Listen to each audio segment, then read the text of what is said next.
안녕하세요. 오늘은 창세기 16장부터 30장까지의 말씀을 함께 묵상하며 삶의 지혜를 얻어보려 합니다.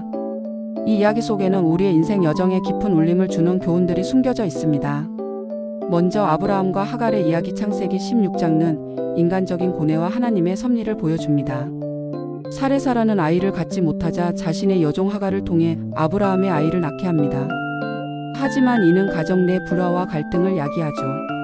여기서 우리는 인간의 욕심과 조급함이 어떤 결과를 초래하는지 깨달을 수 있습니다. 서두르면 일을 망친다는 속담처럼 하나님의 때를 기다리는 인내가 필요합니다. 다음으로 할례 언약. 창세기 17장은 하나님과 아브라함 사이의 특별한 약속을 상징합니다. 할례는 단순히 육체의 일부를 자르는 행위가 아니라 하나님과의 언약을 기억하고 그 뜻대로 살겠다는 결단의 표현입니다. 이는 초심을 잃지 말라는 격언처럼 우리가 처음 가졌던 믿음과 헌신을 늘 되새기며 살아가야 함을 일깨워줍니다. 소돔과 고모라 이야기. 창세기 18-19장은 죄악에 대한 하나님의 심판을 보여줍니다. 아브라함은 의인들을 위해 간청하지만 결국 소돔과 고모라는 멸망합니다. 롯의 가족만이 구원을 받지만 롯의 아내는 뒤를 돌아보다 속은 기둥이 되죠. 이는 죄는 달콤하지만 그 열매는 쓰다는 교훈을 줍니다. 우리는 죄의 유혹을 경계하고 하나님의 뜻에 따라 살아가야 합니다.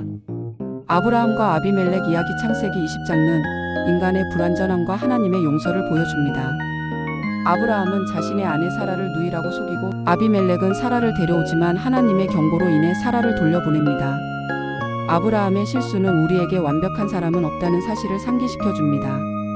중요한 것은 실수를 인정하고 회개하며 다시 일어서는 것입니다. 이삭의 출생과 이스마엘의 추방. 창세기 21장은 하나님의 약속이 어떻게 이루어지는지 보여줍니다. 하나님은 약속대로 이삭을 낳게 하시고 이삭을 통해 언약을 이어가십니다. 하지만 이스마엘은 이삭을 희롱하다가 쫓겨나죠. 이는 뿌린 대로 거둔다는 속담처럼 우리의 행동이 미래를 결정한다는 것을 알려줍니다. 이삭을 바치라는 명령. 창세기 22장은 아브라함의 믿음을 시험하는 사건입니다. 아브라함은 하나님의 명령에 순종하여 이삭을 제물로 바치려 하지만 하나님은 그의 믿음을 보시고 이삭 대신 수장을 준비하십니다.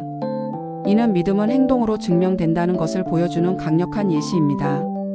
사라의 죽음과 막벨라 굴. 창세기 23장은 삶의 유한함을 깨닫게 합니다.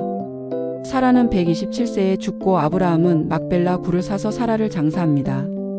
이는 삶은 유한하다는 진리를 상기시키며 우리에게 주어진 시간을 소중히 여기고 의미 있게 살아가도록 촉구합니다. 이삭의 아내 리브가. 창세기 24장은 하나님의 인도하심을 보여줍니다. 아브라함의 종은 이삭의 아내를 찾기 위해 먼 길을 떠나고 하나님의 인도하심으로 리브가를 만나 이삭과 결혼하게 합니다. 이는 구하면 주실 것이다 라는 약속처럼 우리가 하나님께 간절히 기도하면 응답받을 수 있다는 것을 보여줍니다. 야곱과 에서. 창세기 25장은 인간의 욕심과 경쟁을 보여줍니다. 에서는 배고픔에 못 이겨 장자권을 야곱에게 팔고 야곱은 아버지 이삭을 속여 에서 대신 축복을 받습니다. 이는 눈앞의 이익에 눈이 멀면 더 큰 것을 잃는다는 교훈을 줍니다. 이삭과 그랄. 창세기 26장은 흉년 속에서도 하나님의 복을 받는 이삭의 모습을 보여줍니다. 이삭은 그랄에서 농사를 지어 큰 부자가 되지만 블레셋 사람들의 시기를 받아 우물을 빼앗기고 쫓겨납니다. 하지만 하나님은 이삭에게 복을 주시고 마침내 르호봇이라는 우물을 얻게 하십니다. 이는 고난 뒤에는 반드시 축복이 온다는 희망을 줍니다. 야곱의 축복. 창세기 27장은 속임수로 얻은 축복이 어떤 결과를 가져오는지 보여줍니다. 야곱은 어머니 리브가의 도움으로 아버지 이삭을 속여 에서 대신 축복을 받지만 에서의 분노를 사 도망치는 신세가 됩니다. 이는 정직이 최선의 방책이다라는 격언처럼 우리는 항상 진실하고 정직하게 행동해야 함을 강조합니다. 야곱의 베델. 창세기 28장은 하나님과의 만남이 삶을 어떻게 변화시키는지 보여줍니다. 야곱은 베델에서 꿈을 꾸고 하나님을 만나 아브라함과 이삭에게 약속했던 땅과 자손에 대한 복을 약속받습니다. 이는 하나님을 만나는 순간 인생은 변화한다는 것을 보여줍니다. 야곱과 레아 라헬. 창세기 29장은 사랑과 질투 그리고 하나님의 섭리를 보여줍니다. 야곱은 라헬을 사랑하여 7년간 일하지만 라반에게 속아 레아와 먼저 결혼하게 됩니다. 결국 야곱은 라헬과도 결혼하지만 레아보다 라헬을 더 사랑하죠. 이는 사랑은 모든 것을 이겨낸다는 말처럼 사랑의 힘과 어려움을 동시에 보여줍니다.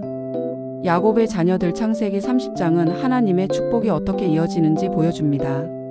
레아와 라헬 그리고 그들의 여종들을 통해 야곱은 많은 자녀를 얻게 되고 이들은 이스라엘 12지파의 조상이 됩니다. 이는 자녀는 하나님의 선물이다라는 믿음을 상기시켜 줍니다. 창세기 16장부터 30장까지의 이야기는 우리의 삶과 매우 닮아 있습니다.